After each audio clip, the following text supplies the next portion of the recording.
Hello hi welcome to in my kitchen official. ఈరోజు special Java అనమాట. ఇది తెలంగాణ వాళ్ళకి చాలా స్పెషల్. ఆంధ్ర వాళ్ళకి రాగి జావా ఎలాగో తెలంగాణ వాళ్ళకి ఈ తెల్లజొన్న పిండితో జావా కూడా అంతే అండి.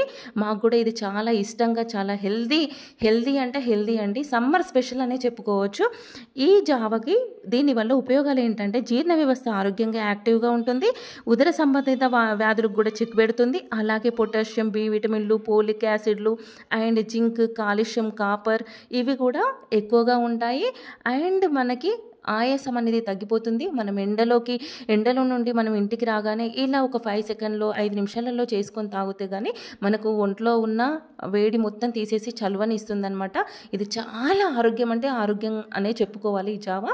దీనికి ఒక 4 టేబుల్ స్పూన్ జొన్న పిండిని, ఇది తెల్ల జొన్న పిండి అండి, తెల్ల జొన్న పిండిని ఇలా వాటర్లో కొంచెం కొంచెం కలిపేసేసుకొని అలా కలిపి పెట్టేసుకోవాలి. తర్వాత ఒక బౌల్ తీసేసుకొని స్టవ్ ఆన్ చేసేసుకొని దీంట్లో 750 ml వాటర్ తీసేసుకొని ఒక 1/2 టేబుల్ స్పూన్ సాల్ట్ వేసేసుకొని బాగా మరిగించాలండి. వాటర్ బాగా మరిగిన తర్వాత ఇప్పుడు పిండిని కలిపి పెట్టుకున్న వాటర్లో పిండి వేసుకొని పెట్టుకున్నాం కదా, ఇది కూడా ఇందులో వేసేసుకొని గరిటతో కలుపుతూ స్లోగా కలుపుతూ మొత్తం కలిపేసుకోవాలండి. లేదంటే అడుగంటిపోతుంది, కింద మాడిపోతూ ఉంటుందన్నమాట. ఇది పక్కనే ఉండేసి జస్ట్ ఒక 5 మినిట్స్ మాత్రం హై ఫ్లేమ్లో పెట్టేసుకొని కలుపుతూ ఉండాలండి కంపల్సరీ.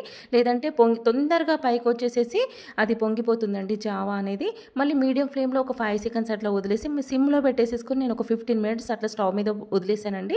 దీనివల్ల ఏంటంటే జొన్న పిండి అనేది ఒక 5 మినిట్స్లో ఉడికిపోతుంది, కానీ కొంచెం టేస్టీ మనకు చిక్కదనం అనేది ఇప్పుడు వీడియోలో చూపించిన విధంగా కూడా ఇలా చిక్కదనం అనేది వస్తుందండి. మీకు ఇంకొంచెం థిక్నెస్గా తాగాలి అనుకుంటే ఇంకొక టేబుల్ స్పూన్ పిండి అనేది వేసేసుకోవచ్చు అండి, అందులో ఏం ప్రాబ్లం లేదు.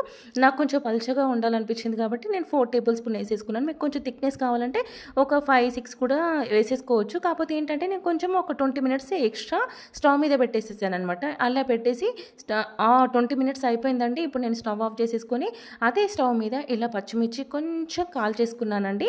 ఇలా కాల్చేసేసుకొని పక్కన పెట్టేసేసుకున్నాను. అలాగే ఈ జావా కూడా కొంచెం చల్లారిపోయిన తర్వాత ఇప్పుడు మనం సర్వ్ చేసేసుకుందామండి.